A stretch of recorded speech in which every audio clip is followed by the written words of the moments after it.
po tayo ng TOCINO.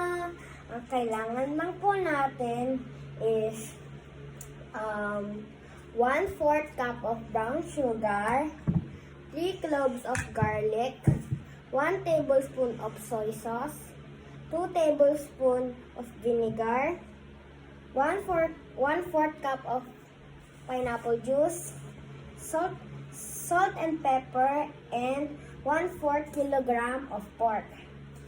So guys, simulan na natin.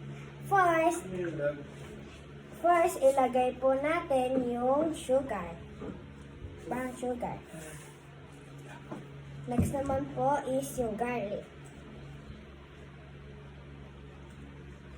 Pag nalagay naman na po natin yung garlic, lalagay po natin yung 1 tablespoon of soy sauce. Next naman po, yung 2 tablespoon of vinegar.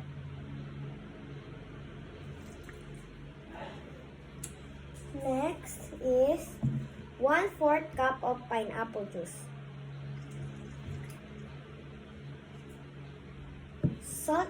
Salt and pepper.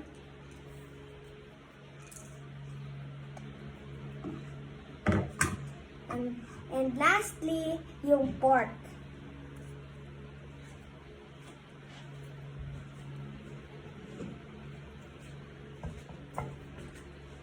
So guys, haluin na natin. So guys, nahalo na po natin ang masarap na TOCINO. At ibababad naman na po natin for 24 hours para bukas luto na ang ating special TOCINO. Bye-bye! Thanks for watching!